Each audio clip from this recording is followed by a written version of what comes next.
Welcome everyone to our LinkedIn Live. I'm Bruce Heckfeldt. I'm going to give you a little intro. I'm going to introduce our guests, and then we're going to get into our questions. So today's program title, Why Evolving Leadership Needs More Women. I'm excited about this one. Interesting conversation, interesting topic, and we have some interesting guests with interesting viewpoints. And so really what we want to talk about is just the fact that leadership models are shifting and women are uniquely positioned to lead this transformation, I think, in many ways. And we're going to explore really what this means in terms of putting women in leadership positions, creating more adaptive, connected, resilient organizations.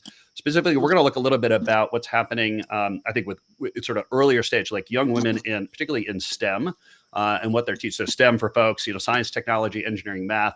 And what they're really teaching us about innovation and how we're really understanding better about women's psychology and how it aligns to leadership, particularly with today's kind of context, demands. So I'm excited for this. Probably something we could talk about for several hours, but hopefully we'll kind of touch on some of the key points and get the conversation going around this. So let me introduce our two guests. First up, I've got Tracy Phillips. Tracy is an executive leadership and performance coach with a focus on psychology and neuroscience. Her work explores how women's innate traits align with emerging needs of leadership in today's rapidly evolving world, offering a deeply researched and human-centered approach to leadership development. With all that, Tracy, welcome to the program. Thank you so much, Bruce. It's awesome to be here. Great to have you. Next up, I have Narki Narte. She is passionate about a passionate advocate about youth and leadership, and is the founder of Wakabumi, which is a nonprofit organization focused on STEM, wellness, entrepreneurship for young people. And her work highlights the immense, often overlooked potential of youth-led initiatives, especially among young women in STEM. Narki, welcome to the program. Hello, welcome to you. I'm so happy to be here. Yeah, no, it's great to have you here too. I always say, like, if I could just work with younger folks, like it would solve so many problems. I think many of the folks that are kind of already in leadership positions it's always a little bit harder to change. They kind of go back to the source. So I'm excited to hear about the work that you're doing. So for our guests here today, just a couple of notes. If you're watching on LinkedIn, we will be checking kind of comments and questions that are coming up. So please feel free to leave them there. I'll try to work that into the conversation. We're also live streaming on YouTube. If you're watching on YouTube, go over to LinkedIn to make comments. I'm not going to be watching the comments over at YouTube, but we will be watching them on LinkedIn live today. Also, if you're watching the replay, we will be watching comments both on LinkedIn, and I will watch YouTube as well. Go ahead and leave comments there. Even if you're watching the replay here, we'll try to catch those. We'll comment, reply to those as things come up. So I encourage you to engage there. With all that, let's get started. I really kind of wanted to start the conversation for both of you and just kind of giving us your view or kind of how you think about the difference between kind of biology and psychology when it comes to kind of gender and sex. And we're talking about putting women in leadership. What does that mean to you from, I guess, kind of both of those angles, and how are they different if they're different for you? And I would love to just kind of get a little bit of a context from each of you in terms of how you think about this, because I think this is a complicated, or can be a complicated topic and a complicated one to kind of parse. And I think it'll be helpful for the audience to kind of understand how we each think about that. And Narki, why don't we start with you, and then I'll hear from Tracy.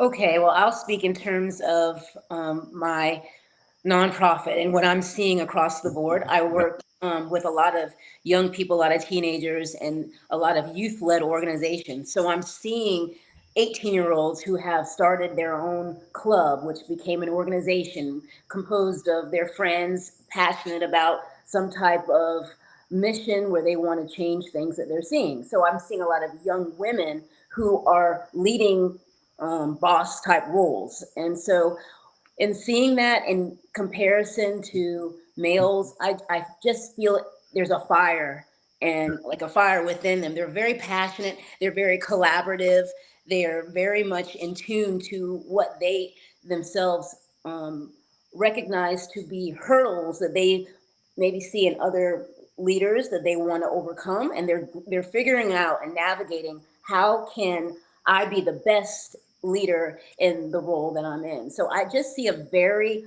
open, intuitive, and collaborative spirit, and that's where I want to just leave it right now as to what I'm seeing across the board. I love it. I love it. Thanks, Narki. Tracy, give us your frame. How do you kind of think about this topic, and how does it resonate with you? Yeah, well, so this topic could be so political, couldn't it? Yeah. I mean, we could really start playing the sides, and that's not really where I come from ever. I mean, I started my leadership coaching working primarily with men, because I was able to work with very powerful leaders who had been incarcerated for federal crimes. And I got to kind of see behind the scenes, and understand more, and became very passionate about helping people before they got to that point. And so I really don't see things as gender, but I do see the role that psychology plays into it. Because Yeah. if we look at how systems have been built over the ages, they've really been built based on male psychology. And again, so I don't like blame or fault, but it is what it is. And so really we're looking at systems that are one-sided, Yeah. right?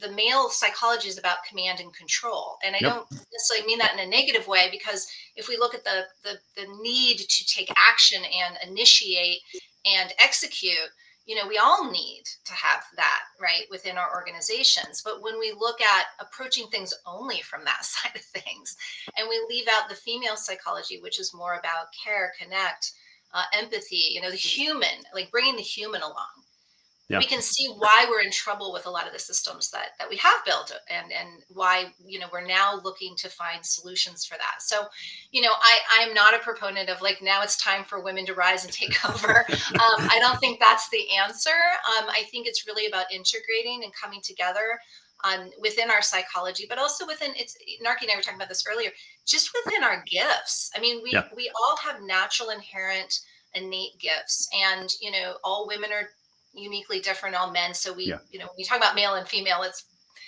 kind of on that more high level look at what we tend to naturally view.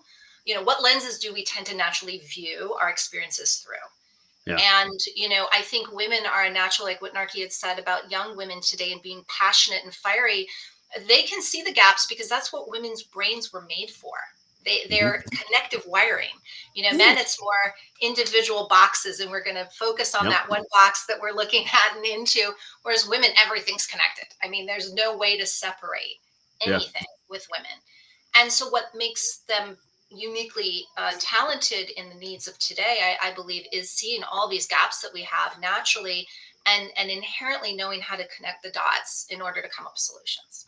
Yeah. Yeah, it's interesting. I mean, I obviously, being a male, right, approaching this topic, it's interesting because I think I do separate out kind of the gender from the psychology side of things, or the biology from the psychology. And, from the gender point of view, I do, there's a certain amount of equity and a certain amount of representation that I think is really important, both from a just, rights point of view, but also I think from a, just a capacity point of view. I think, it's like doing everything in the world with your left hand and not using your right hand for anything. It's like, why not? We've got all of this capability, and why not leverage it, right? I think we're just hurting ourselves from a society point of view by not capitalizing on the talent and capabilities we have. So I think there's kind of the gender side of things. And yes, it gets political, and, we can kind of talk about the programs and, why we're in the situation and how do we, unwind some of these things. The psychology thing is really interesting for me. And I think what I have noticed personally in working with a lot of female leaders is, to your point, Tracy, there is, I think, and I'll call it kind of the feminine energy, and whether that's embodied at a female or a male that has feminine energy. But I think that the feminine tends to be very good at understanding complexity, right? Males tend to reduce, or that kind of masculine energy tends to reduce things down to simplicity and frameworks and models. Whereas the feminine, I think, is very good at understanding nuance and some of the, the details and complexity that really drive things. I think there's also just a fundamental, better understanding of relational kind of connections. And I've seen a lot of just power in terms of being able to, rather than kind of individual power, individual kind of getting things done and drive, is figuring out how to empower and kind of use relational networks and relational connections to actually drive performance and drive outcomes. The other one too that I find women are particularly good at, or the feminine is particularly good at, is thinking longer term. And just thinking through, rather than just kind of what are we doing this year, next year, can think through, okay, where does this put us in 10 years, in 50 years, right? Thinking through kind of the larger impact and kind of larger consequences of some of these things. And I say this because I've seen a lot of women who just use their masculine energy and step into leadership roles, and they're just like men, right? They're command and control, and they're, power and get things done and drive, very type A. But it's interesting when I see women really kind of find these nuances and bring this to these particularly leadership challenges that I think are more prevalent today, and I think are an opportunity to kind of shift some of this leadership models that we've been working with the last 100 years in kind of business and organizations. I'd be curious for each of you, like how do you see your own kind of leadership style being informed by gender and psychology for yourselves? I mean, do you notice even in your own kind of how you show up and what you notice and what you do? Narki, I'd be curious to get your take on that. Well, I was going to say that when you were talking, I noticed within like the 18-year-olds within my program that they are not afraid to gravitate to mental health topics. Yeah. It's like they recognize that for them to remain leaders and really do the nuances that you talked about and be innovative and really dive deeper than have, maybe their counterparts.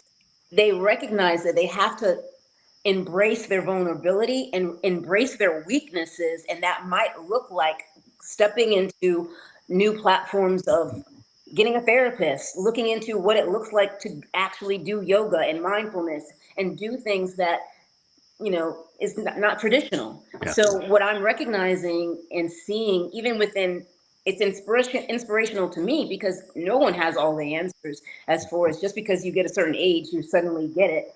I'm learning so much from these young ones because they are so receptive and so open to trying whatever it would take to make themselves better. So that can be male or female. Just to see that inspires me because now it makes my leadership not so in a box. Now Yeah. I'm like, well, we can try this because I saw how it was working with, I can't really say it perfectly, but I feel No, it in my it. head.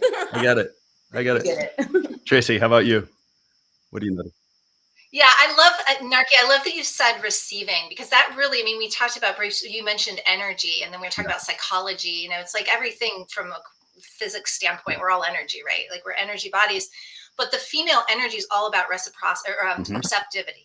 So it's that idea of to be in our true feminine nature is to be receptive. And I know, you asked about the personal pieces. I know with me, I've always been that type A driven, in my masculine, personality, especially in my roles and career.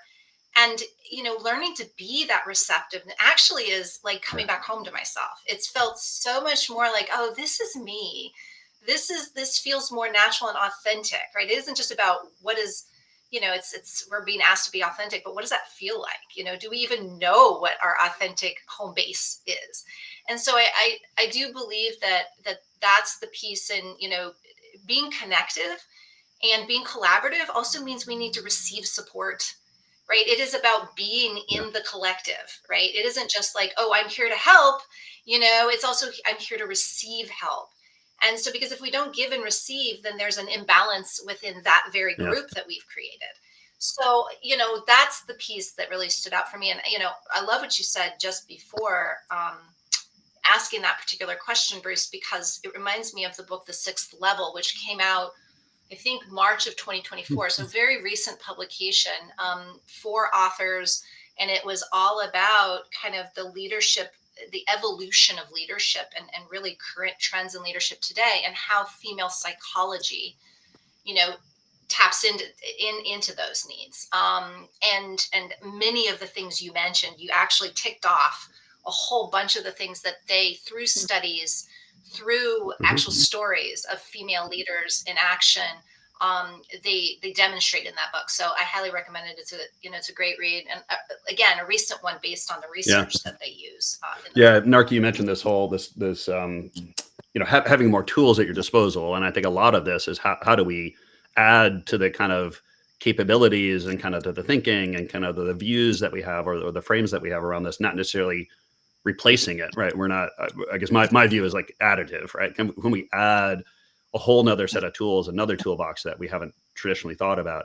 And I would say even my own experience, like going from kind of founder CEO, right? Running the show company into coach, like I certainly had to, and it wasn't so much develop. I think they were naturally there for me in many respects, but I had to kind of cultivate them and be much more kind of conscious of using them as these tools of being able to relate, being able to support, being able to kind of nurture in a lot of ways. So like working with a lot of these leaders who incredibly capable, successful folks, but find themselves in these new situations and contexts that the old ways, their go-to strategies and their go-to frames just don't work as well or don't work at all, and actually helping them through this process. And it took me a while to go from, okay, yeah, I get to make all the shots, to no, I'm just here to assist, right? Like I'm here to help them evolve and grow, and having to kind of nurture that. It's a really fascinating part for me over the last decade of development. But at also times, like, maybe I do need to be a little dragged down. Like, so sometimes I am having to be like, okay, no, this is what we have to do. But it's having to kind of identify that, nurture that, and kind of develop that over time. I'm curious in terms of, I always think about this idea of, we're not trying to necessarily usurp, like, kind of this kind of masculine or male dominated role necessarily. We're trying to create space inside leadership to kind of open up the opportunity for new, different ways of thinking about some of these things. I'm curious what you each see as being kind of the strategies for that, and either in terms of what you're trying to do, or what you've seen work, or what you've seen work out there with other folks. How do we create some of that space? Is there any kind of thinking or technique that you've seen? I'll start with Narki and go to Tracy again. Okay, well, I will say that through the Wakabumi program, we have a lot of youth-led organizations that have centered missions to improve the community. And so these, let's like the board of this organization, they think that, they're running it, they are helping others, right? But I kind of, about a year ago, started appealing to them to say, for you guys to maintain this organization, I want to give you a gift as a 501c3 that's just coming from us to keep you strong. Because I myself, I get burnt out, I don't want that to happen to you. So I'm going to give you a space where you can just have a leadership conversation similar to something like this. Every Monday, you talk with a licensed therapist. You're talking about the frustrations of being on DECA, National Honor Society, being a part of the Wakabumi program. Vent, talk about everything, and utilize the techniques that this licensed professional is sharing with you so that you can be the leaders that you want to be. They gravitated to that like anything. They came in like boatloads because they wanted that and they saw that was for them. But they still were, giving to the community and doing their own organizations. So I feel like that methodology of opening spaces for them to receive the knowledge and techniques from licensed professionals, that's the way to go.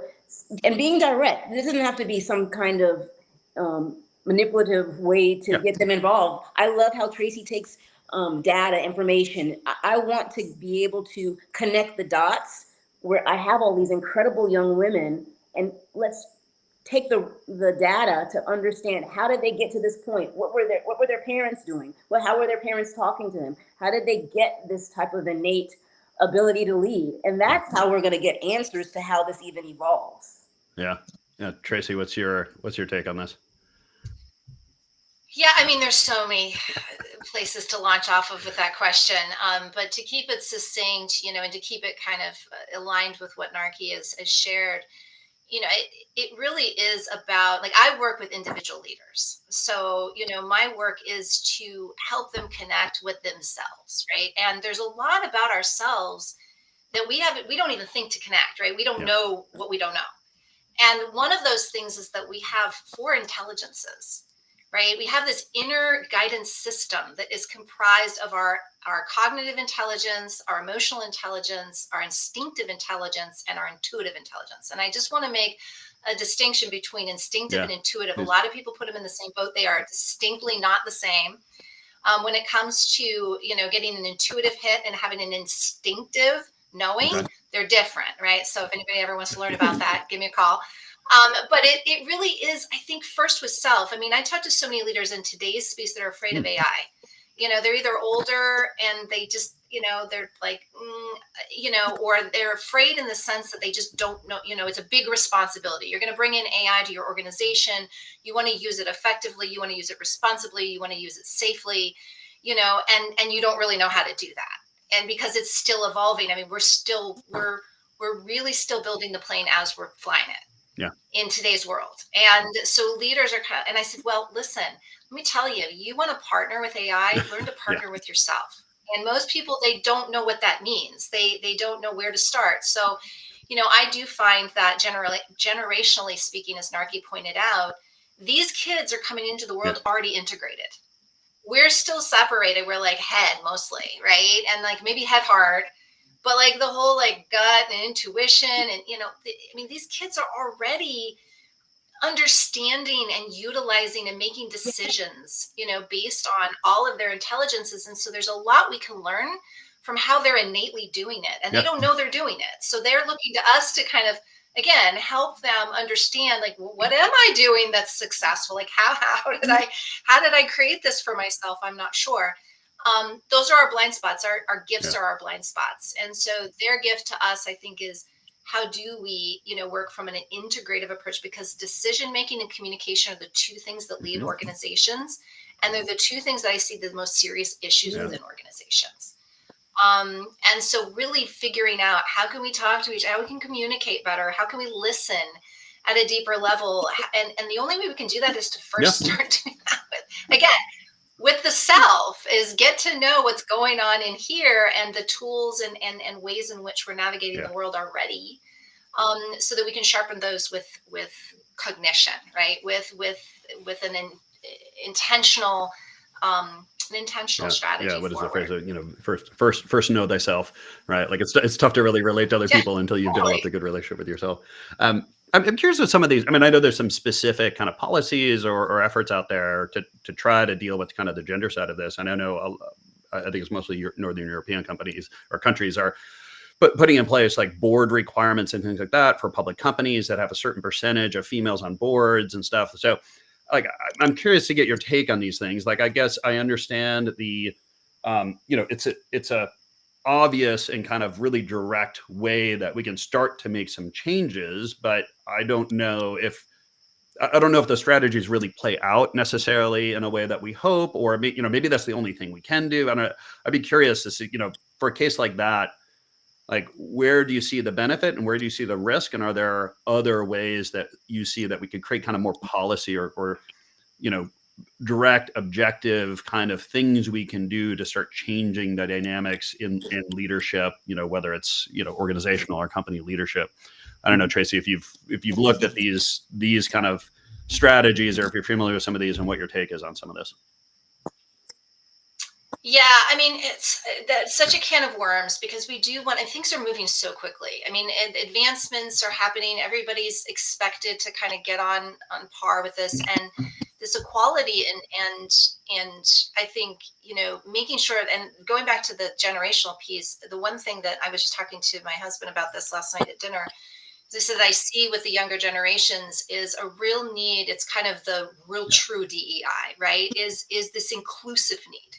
Right, there's a deep desire to be inclusive for these young generations, and the older generations, we were taught to compete, right? The inclusivity is like kind of counterintuitive to how we were taught to be in the world, especially when it comes to our careers and getting ahead. And so we don't really know how to be inclusive in a way that is truly inclusive. So I think there's we saw this during 2020, 2021, 2022 with the DEI, kind of initiative. I mean, I just always like to say DEI has been around so much longer. And unfortunately, I think a lot of people who have been in the DEI space cringed during those years, because it's like, oh my gosh, what is happening? A lot of people started to come into that space without a whole lot of knowledge about how to navigate that space effectively. We've also seen it in politics. Now all of a sudden we want to see women, or we want to see young women, or we want to see young women of color, or whatever, the focus is. And then we're just inviting anybody to the table. And I don't mean that to discount anybody's value. What I mean is people who are good speakers, who really are thinking inclusivity, not, okay, I'm going to get up there and talk about my woundedness, and what I, have experienced, because, I'm coming from this place of personal, need to kind of say the things I need to say. That we're really, inclusivity is about saying, yes, I have my personal experiences, and I want to talk about this in a collective way. I want to talk about this in a way that's really, truly going to invite people to first want to be a part of the conversation, and two, be able to be a part of the conversation. Because if I don't know what it's like to be you, and this conversation is all about you, then I don't really know how to add to the conversation. So I think that's that sensitivity to saying, all right, it isn't just the words we speak, but it isn't just these broad sweeping strikes at Yeah. trying to fix something. That we really look at it from a point of, yeah, that's a gap. And can we sit in a space of not knowing and questioning? And can we have conversations more from a less from a we've got to Yeah. solution it now, and more from a let's think about this, and what are you feeling, sensing, intuiting, and knowing in your, deep in your body, what's coming up for everybody. I love what Narki said about her get-togethers monthly. I mean, a lot of it is just, what are you experiencing? What are you noticing? And I think if we allow ourselves to have more conversations on a higher level like that, not where we just have to rush in and fix it, we will come up with better long-term solutions, because we'll be curious instead of callous, and we'll be open instead of commanding, in our need to find I always find, I think one of the challenges I've seen is, I think these programs are well intentioned, but you end up creating situations where you're kind of forcing roles and potentially putting people in place that are not as trained or not as qualified and appropriate. And now you've actually made the situation worse, because now you've just given ammunition to people that are kind of, against this idea. And now they're, so it's like, it's a tough one to challenge. I'm curious, Narki, in the work that you're doing, because I always lean towards, okay, like, older generations, like, okay, it's kind of fixed. There's not a whole lot we can do, but if we can kind of move down a generation or two and kind of change it from the source, I'm curious what you're seeing in terms of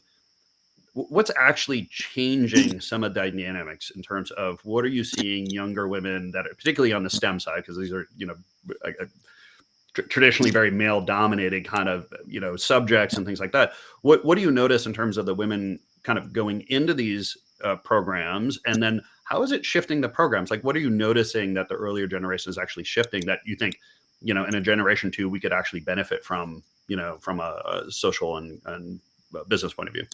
I'm noticing that young girls are more unapologetically comfortable with being in their craft. Yeah. If they were always into robotics, they're not embarrassed to say that they're a part of this. And I was asking my kid about this before I had got on this call. I was just saying, like, what things help you to be a leader? She's 15 years old. And she goes, actually, just being able to scroll through social media and see how in the 50s, you didn't even have the opportunity to have a voice on this topic. Yeah. And now it's just out there. What do you think? Or someone's sharing as a woman what they thought and what they changed. There's so much opportunity to have a voice and to be your authentic self that these young ones are just like again, they're on fire. They're so open. And so that's allowing me to see we just need more platforms for them to get together, to be able to speak on what their interests are. Just leave it open. There doesn't always have to be an ask of people. Sometimes let people who are aligned and interested in the same stuff get together and just talk about it. Where does their vision of how it's going to evolve? And so that's what we do within the Walk of the Me program. And that's why I enjoy it so much, because it's centered around not gender, it's centered around curiosity and what appeals to the human. And I'm finding that women and females, I say women because they're going to be, adults, but they're 18, they're 16, 17, 18 years old. And they know what they're into. They were into it since they were 5 years old. It's just now they have the opportunity and the okay to be able to do what they want to do. And so we have to be there to support them. That's what I'm experiencing. Yeah, this is great. We're going to hit time here in a second. I want to make sure people get contact information.